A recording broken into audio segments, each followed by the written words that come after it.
Welcome to Therapeutic Intentions Podcast. My name is Stephanie Dingbaum. I am a mental health therapist, and I am so passionate about all things health and wellness, personal development, and empowering others to be their most authentic and best versions of themselves. Here at Therapeutic Intentions, we are all about having intentional and authentic conversations on whole body health, healing practices, mindset, and ways to uplevel your life so you can truly be the best version of you. If you are a woman, a mom, hope to someday be a mom, a healer, or just in a place where you want to start prioritizing yourself and your health, then this podcast is for you. I am so glad you're here. If you're ready, let's get to it. Welcome back, everybody, to part 2 of my fertility journey stories. If you're listening in and you didn't listen to the previous episode, I highly recommend going back or you're going to feel a little lost because I'm literally picking up right where I left off in that journey. But I also, before we get into it, want to tell you, I said this in the previous one because I recorded both episodes back to back. Currently, we are getting some thunderstorms. It's Saturday night. We've been getting just thunderstorm after thunderstorm this afternoon and into the evening. And so if you hear thunder or anything, just don't be concerned. That's what it is. All is good. It's not supposed to get too severe. So I just want to be completely honest about that. So if you were to hear it, if the mic were to pick up on it, you know what's going on. Also, before I really get back into my story, I want to share again a little trigger warning. I am sharing my personal fertility journey. And again, this does include some sensitive topics on that matter. So if any discussions about infertility and related topics of that bother you or maybe are sensitive for you or distressing for you, please just take care of yourself. And if that means you have to skip this episode, that's okay. Consider skipping it. It's okay. What matters most is that you're taking care of yourself. I don't want you to listen if it's going to cause you any kind of distress. Please just know that what comes first when listening to this podcast, really any podcast, is you take care of yourself, and it's okay to stop and not return to it. I ended the previous episode talking about the entire fertility journey, literally from year 1 to where we're at now. Well, actually, I stopped before that, but I literally just want to pick up where I left off. So I know I had shared that I was working with Megan, who was a nurse midwife that I had found out of Dubuque, Iowa. So Megan had shared with me that she was taking a sabbatical, didn't know how long it was going to be for, just knew that she needed some time off from her practice. And like I said at the end of the previous episode, this meant I had to find a new practitioner to work with. So after doing a ton of research, I had decided to work with a practitioner who is located at the health spa. For those of you that are local, you're probably aware of the health spa. So it is a integrative and holistic place located in Peosta, Iowa. And they have a variety of integrative and holistic health practices all under one roof. It is literally an amazing place. Highly, highly recommend going there if you haven't. So the practitioner that I'm working with is out of the health spa. And I actually heard about the health spa because the owner of the health spa, Stephanie Grutz, I met her at a female entrepreneur group that I am a part of that meets once a month.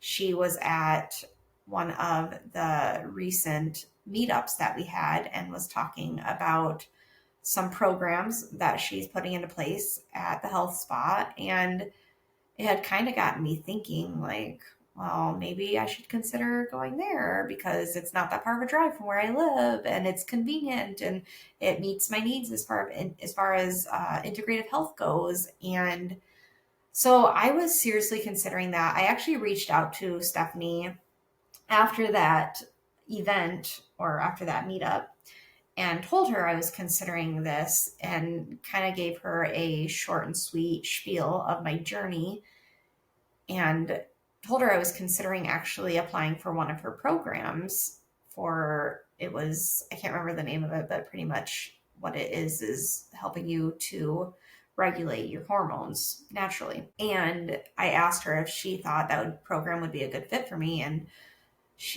which I so appreciate her honesty, she actually was like, oh, actually, no. And I don't turn people away from that program very often, but I think what would be a better fit for you in your journey would be to work with Maggie at the clinic. And so I called the health spa the next day, set up an appointment with Maggie, went in to meet with her about, I don't know, 3 weeks later, did our like initial consultation or intake, whatever you want to call it.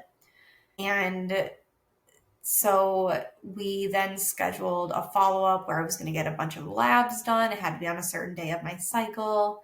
Did a whole slew of labs. I'm so grateful that she did as many as she did because that's what I like. We're going to get more answers that way. And side note, I know I mentioned Stephanie Grutz. If you don't follow Stephanie Grutz on Instagram, highly recommend it. I'll put her page in my show notes. But you guys, she is an amazing entrepreneur. And personally, I consider her to be an expert in the integrative and holistic health world. Also, I don't know why, but like I put her on this pedestal. Like in my mind, she's like a celebrity. And so, highly recommend following her. She knows her shit. Truly, she is amazing.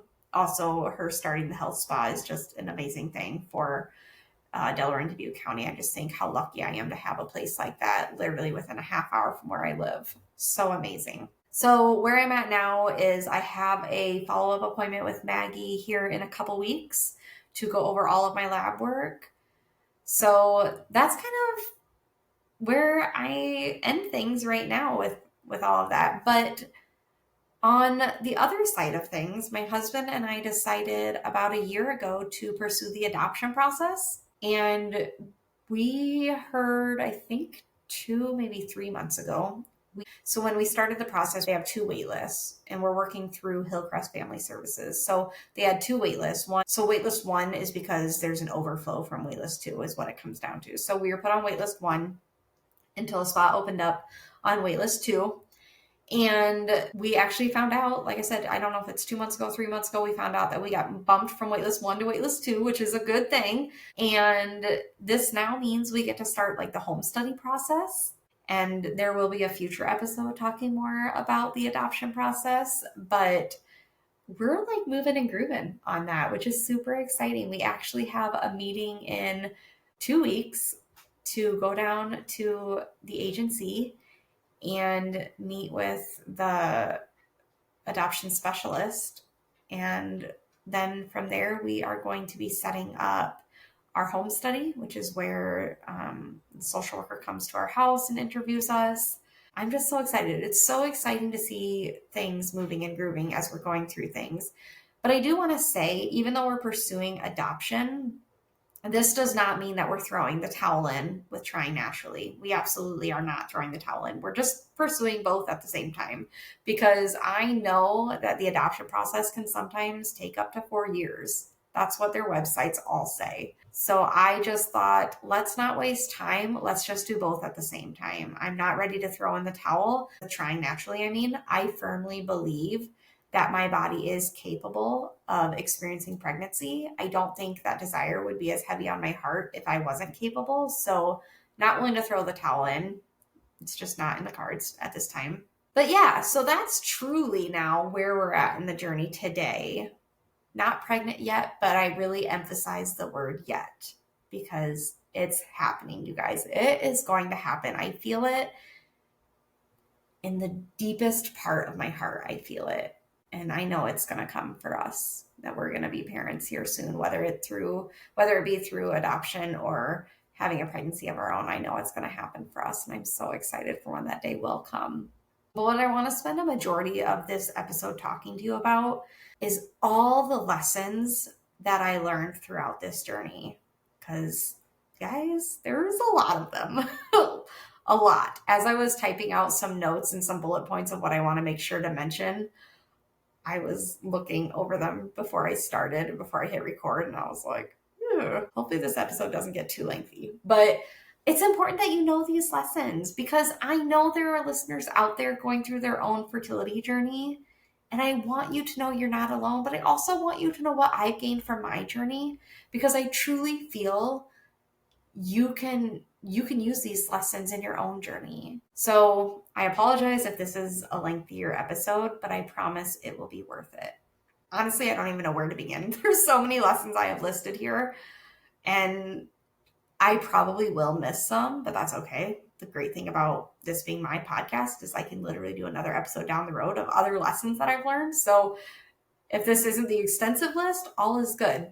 And I also want to say that one of the first lessons that came out of this whole journey is that I really was disappointed in how the Western medicine world handled the fertility journey for us.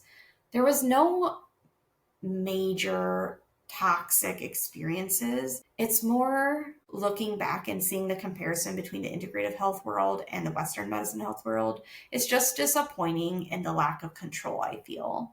And I know, I understand it comes down to insurance. I get that, but I don't like that.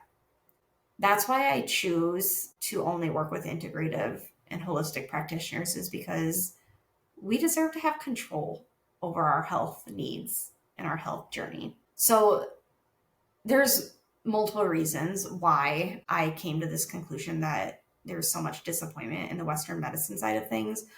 First thing I want to say on that is it's a complete joke that they tell you that you have to be trying for 1 full year before you can be seen for fertility support. That's just silly. Like, seriously. How is that benefiting us? Again, I understand it probably comes down to insurance running our world, but that is ridiculous. Such a joke. Not that I would recommend lying, but I'm glad that Mitch and I lied and said that we had been trying for a year. Because otherwise, I mean, I didn't anticipate it taking this long, but that would have added a whole nother year onto our journey. Another reason it was such a disappointment in the long run working with Western medicine is because the meds that they offer often come with, unfortunately, some uncomfortable side effects. No, thank you. I can tell you multiple times in my life where medication has had negative side effects. Luckily for me, that was not the case with the meds I was put on initially when starting our journey. I did not have any negative side effects that I noticed anyways, but I have heard from multiple friends who were on similar meds that literally felt like they were not themselves as a result of those meds. Literally, like, more emotional, more hormonal. That's just not okay. And it shouldn't have to be that way. You shouldn't feel like you are a changed person because of meds you're taking because you're trying to get pregnant. To me, that is just ridiculous. And then another frustration with the Western medicine world is I don't understand. I mean, I do, but I don't. I get it with insurance. I feel like I sound like a broken record saying that. I get it. They truly do rule our world, and I don't like that. But I don't understand why the Western medicine OB that I worked with could not check more hormones and do more lab work than they currently do. If they had checked early on my progesterone, my egg count, things like that, that would have been such a game changer, I feel like, for me. And I feel it's ridiculous that we don't check more early on. It's one thing that you have to wait a year, but then when you do wait a year and they do this blood work, it's like the bare minimum of blood work, I feel like. And like I said, I know it comes down to what insurance is willing to cover. But you guys, I've been paying out of pocket for my fertility care services since year 3 of this journey. And I'm okay with that. You just budget for it. That's what it comes down to. Like, I literally am so glad I now have control over my journey now that I'm working with an integrative practitioner. Another huge, huge lesson, years 2 through 4 for me were truly all about hope. So many people, as we were going through our journey, would share their stories with me about how they found out they were pregnant, or how timing was everything for them, or like starting adoption and then finding out they were pregnant. And some people, I understand some women get offended by these stories or it rubs them wrong. But that wasn't my experience. These stories truly gave me so much hope in my journey, and I needed that hope. Like, if it can happen for other people, then that means it can happen for me. That was another reason I was such an open book to people, because typically somebody would ask, oh, are you guys going to start a family? And I would say, oh, actually, we've been going through the fertility journey for X amount of years. Sometimes that would prompt them to then share a story about their fertility journey, or somebody they know who went through a similar journey. And I just love that. I love that sense of community and hearing from other people. It's so helpful. It gave me hope. And when you're going through the fertility journey, you cannot get enough hope, truly. And I will be honest, I refuse through this whole journey. I refuse to be seen as a victim. And that's hard. Trust me, I get it. I mean, if you listened to episode 7, you know there were moments in time where I definitely felt like a victim, but I just didn't let myself stay there for too long. Again, I know that's hard. Trust me, I know that.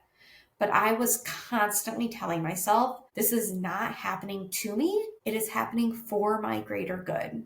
I am not a victim to my circumstances. These things are happening to grow me, to mold me into a better version of myself for my greater good. Ultimately, God has a plan far greater than any plans that we can develop in our own head, which to some, I know that's hard to imagine, but it's true. And I am a firm believer of that. Truly, divine timing is everything. It's a real thing. I have seen that time and time again in my life. Divine timing is everything. And that's a whole nother lesson that I'll get into. But again, our plans do not even come close to the plans that God, source, universe have for us. And so that hope, that was such a big lesson for those 2 years for me.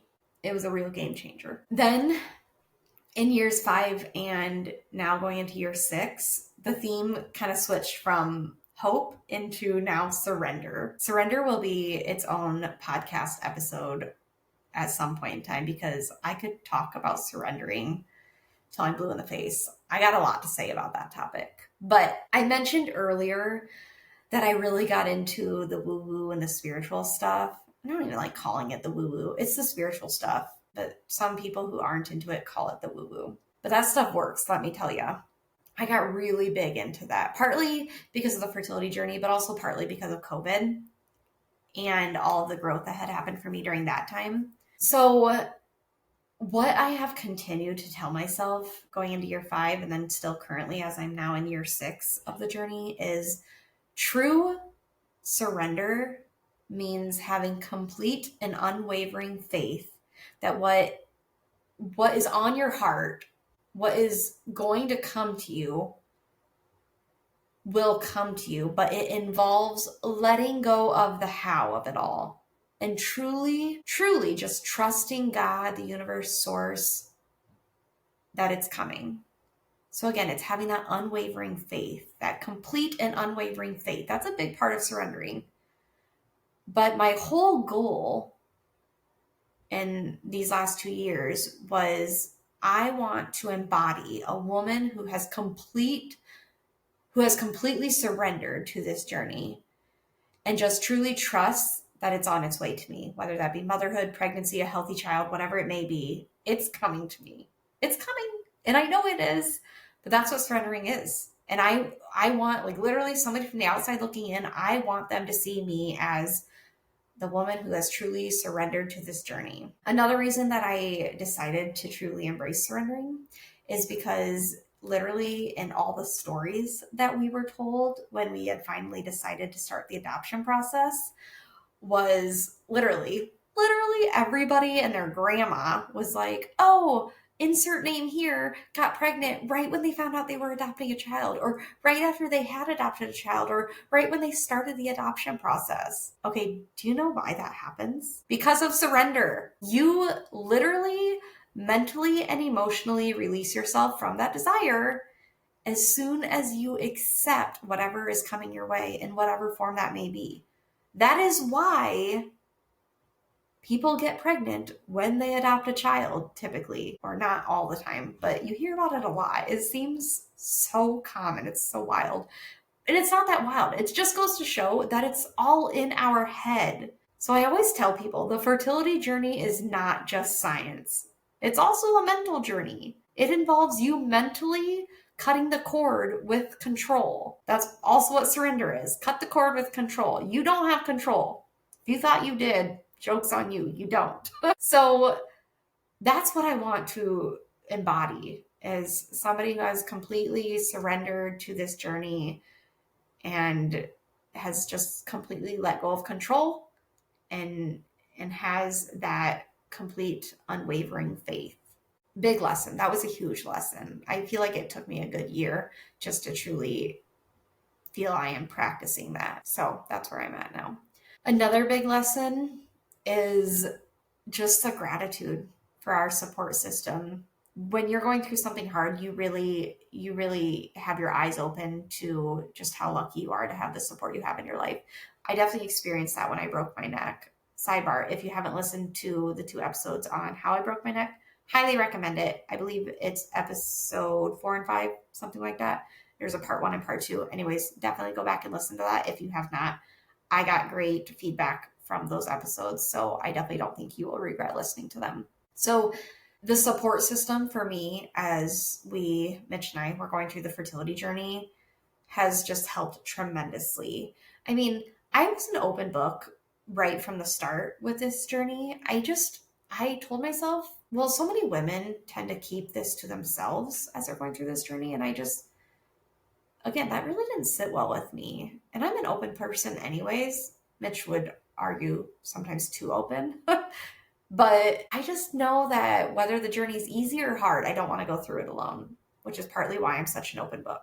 And I'm glad I was, because that helped me have even more support. Whenever I would share the story with somebody, I would hear other stories from them or be connected to other individuals going through a similar journey. And that was so helpful. So if you're a woman going through the fertility journey, if you want one piece of advice, open up about it. Be vulnerable. I highly recommend it.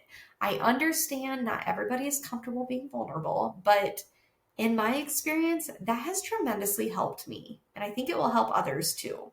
Mitch and I are so lucky because we have such amazing friends and family, and they have all been just super, super supportive through this entire 6 years. I mean, we truly count our blessings for our friends and family on the daily because they're just all so amazing. I will admit that the fertility journey has become such a big part of my life, which is also another reason why I'm not afraid to talk about it, because it's a big part of who I am today. Like I said earlier, this podcast wouldn't be here if it weren't for this journey. This journey really catapulted my passion for health and wellness and wanting to spread more on that topic. So I think that's a big reason why I'm so honest about everything I'm going through. I will also share that because it's become such a big part of my life and I'm so honest with what I've gone through, it's been really interesting actually to see how certain people react to my honesty, because not everybody is here for it. And I understand that. But a lot of that stems from your own personal insecurities, if we're being completely honest. But it's just interesting to see how some people react, especially those that aren't ready for the honesty. I just think it comes down to where people are at in their healing and growth journeys.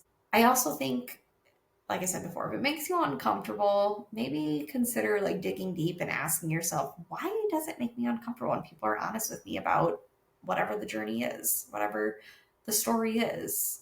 That might be some good personal processing to do if it does bother you when people are honest with you about certain topics. So support system, huge, huge lesson that came out of this whole journey. So grateful for everybody that has shared, that has been vulnerable alongside me, that listens, even though they might not know what to say, that asks me how we're doing, that are comfortable asking me about our journey. Love that. Seriously, love that.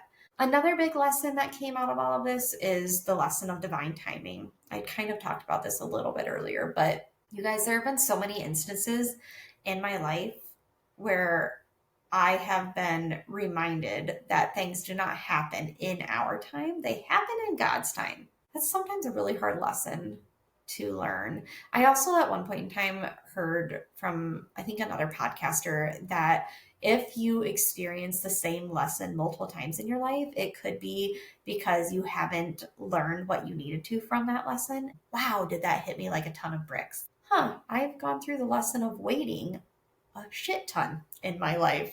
Wonder why I still haven't gotten, like, what lesson have I not gotten from that? Which is a big reason why I took it upon myself to truly embrace surrendering, because I think that's a big part of waiting. Letting go of control is what it comes down to. But yeah, so many times in my life have I learned that things don't happen in my time. They happen in divine timing. So again, like one example of this, meeting my now husband, Mitch, that definitely was divine timing. Greatest thing that ever happened to me. Starting my business, another example of divine timing. That happened exactly when it needed to in my life. Another example, when I broke my neck, the healing journey of breaking my neck, coming through that whole situation, all came down to divine timing. Even a lot of the synchronicities within that story came down to divine timing. So I am a firm believer things happen in God's time, universe's time, source's time, not our own. Truly, my faith in God and the universe has been strengthened, knowing that I'm not in control of the timing. So planning things out used to be a big part of who I am, but now I kind of feel like it's such a waste of time. Because in my experience, things typically haven't gone according to plan. I will say now, for the most part, I'm still only human, you guys, but now for the most part, I have learned to be okay with that. But it has not always been that way. If you listen to part 1 earlier this week, you will know that. But learning to let go of that control has been a huge part of this journey. I'm not perfect at it. Like I said before, I'm still only human, but I'm learning. I'm getting better at it. I truly am. Another lesson is labels. So whether it be with mental health, physical health, you name it, when you're diagnosed with something, typically there is a label put on you, right? The label in my journey has been infertility. So I'm just setting the record straight here. I am not infertile. Okay. That label is not an accurate label for me. I would say just in the last year and a half, I've gotten really big into this, that the labels we put on ourselves, especially like women going through this journey, the label of infertility is not a good label to put on ourselves. And it's not us putting it on ourselves always. Sometimes it is, but typically it's practitioners, especially in the Western medicine world, unfortunately. But again, I'm not infertile. So first of all, I just want to point out the reason I emphasize that so much is because if you look at my lab work, it proves that I'm not infertile. Infertile means I have no eggs. That is not true. Low egg count, yes, but they're not depleted. They're just low. So that label or title does not describe me. I literally, in the last year, I have gone into every appointment with every practitioner that I've worked with, and I make sure every new practitioner knows that I do not want to hear that word in my appointment. You will not be describing me as infertile. You want to put it on my lab work? That's fine. I just don't want to see it. I don't want to know that you're putting it down. It does not describe me. That is not accurate. I definitely want to spend a future episode on this, but as a therapist, I will just tell you that labeling someone with a diagnosis of any kind can actually be very impactful in more ways than one. And this is something that I'm continuing to learn about professionally, but we take on labels and we internalize them. We literally make them a part of our identity. And this does not typically serve us well. So for example, I specialize in anxiety and depression with clients that I work with. I no longer will tell clients what I'm putting down for a diagnosis for them because I don't feel it serves them well. I don't want somebody leaving my office telling themselves or identifying as so-and-so equals an anxious person. I am an anxious woman. That doesn't serve you well because literally telling your brain that, your brain doesn't know the difference between a truth and a lie. So telling your brain that, your brain and thoughts will then start to look for evidence that proves that label to be true. So in the world of fertility, that is a reason why that label is not serving us well as women going through the fertility journey. because that then becomes your identity. It is so unhealthy to walk around telling yourself, I'm an infertile woman. You're probably not. Unless your labs truly show that, you're probably not. And I can give you so many other examples of how labels are not serving us well in our health and wellness journey, but that's the main one I wanted to share. Ironically, a new practitioner that I just started working with, her name is Dr. Leslie Kramer. I actually see her at prenatal postnatal therapy, and I'll put her website in the show notes because I highly recommend her. I've only seen her once for my initial appointment, but holy shit, that was such an impactful appointment. So many interesting aha moments came out of that appointment and some pretty cool synchronicities following it as well. So highly recommend her. In my initial appointment with her, she actually used the term, and I really like it, and I've started using it myself, but I told her, like I have every practitioner, that I don't like being told that I'm infertile or that I'm going through the infertility journey, because I'm not. I'm going through the fertility journey because I'm fertile. She told me to use the term conception journey. Isn't that beautiful? I just love that. So I kind of use both sometimes, but conception journey is just like music to my ears. I love that. Remember that the labels that we use for ourselves end up defining us, whether we want it to or not. So be careful what labels you're using to describe yourself. Okay, moving on. Another lesson was I truly have no regrets in this journey. And I don't know if early on I could have said that, but I will say I wouldn't be where I'm at today if I hadn't gone through this fertility journey. And though I would gladly take kids, I would have gladly taken kids in those first couple of years of trying. I know that without a doubt, I would not be where I'm at professionally with my business or personally, growth-wise, if I hadn't gone through this journey. Wow. Admitting that sometimes just gives me goosebumps, because I don't know if early on I could have admitted something like that. But it's also interesting because people and practitioners that I've met through this journey have truly changed my whole perspective on whole body health. And again, that would not have happened if I hadn't gone through the now 6 years of our fertility journey. And I am so grateful. I'm so grateful for the paths that I've crossed with other women going through similar journeys. So grateful for practitioners that have been a part of my fertility journey, because I feel like they're cheering me on the sidelines. And we need that when we're going through this journey. I honestly don't think I will ever go back to Western medicine as far as my primary care goes, because I just feel there's way too many gaps in that system. And now that I know what it feels like to have control of my health journey, I just don't want to go back to that. So none of those come to Jesus moments would have happened for me had we not gone through these 6 years. And I don't regret any of it. Like I said, do I wish I had kids early on? Yes, I still have that deep, deep desire for kids and a family and experiencing pregnancy. Yes, and I truly feel that had I not had any of that happen, I wouldn't be the same person I am today. I am not the same person I was 6 years ago, not even close. That girl 6 years ago wouldn't even recognize me today. But part of what's beautiful about all this is now having my business, and even though it's still only in the beginning stages, I'm still only in year 1 of it, it's pretty cool to know that my business wouldn't be here if we had gotten pregnant early on.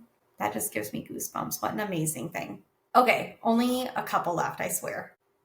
Another big lesson that I took from this whole journey is the lesson of contentment. Like I said before, part of learning how to surrender meant letting go of control, and part of letting go of control meant being content with my current circumstances. It means you're not constantly wanting what's next, what that next chapter is. That's so many young women. You graduate from high school and the next thing you want is to be in college. You're in college, next thing you want is to be graduated and a young adult in the working world. And then you're a young adult in the working world. The next thing you want is to be in a long-term relationship. Then you are in one, and then you want to be in that next chapter. You want to be engaged, and then you're engaged and you want to be married. I could go on and on. Then you're married, you want to have a kid.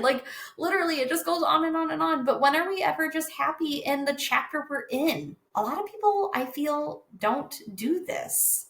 There is so much power in just truly being content in the current chapter of your life that you are in and not constantly wanting what's next. Finding true joy and happiness with your current circumstances is such a powerful practice. And I can truly say now that I am content with my life.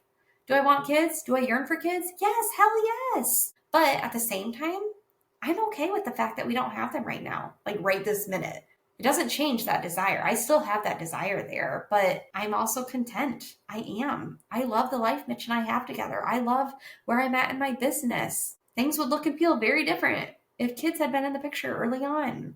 My business is still building. If I had kids, I don't know if I'd be able to devote the amount of time that is needed to devote to my business. Same with like finances. I don't know if finances would be where they're at now if I had kids in the picture. And with being still in that like year one of building my business, I'm still learning the ins and outs of being an entrepreneur or being a therapist or being a CEO or whatever title I decide to give myself right now.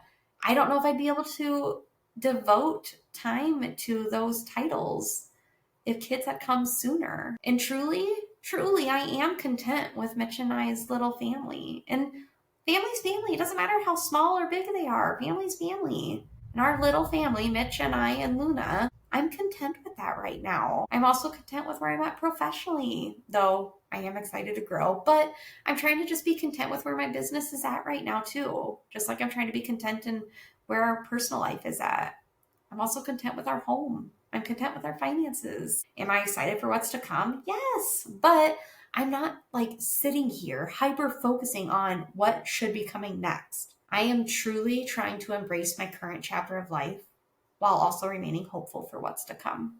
So contentment is a huge lesson. All right, final lesson that I got out of the fertility journey, or final lesson that I could think of in the moment. Appreciation. I think there is truly a special population of women who appreciate pregnancy on a completely different level than others because they know what it was like to fight to get there. They know what it was like to fight to make that pregnancy happen. And I believe I will be one of them.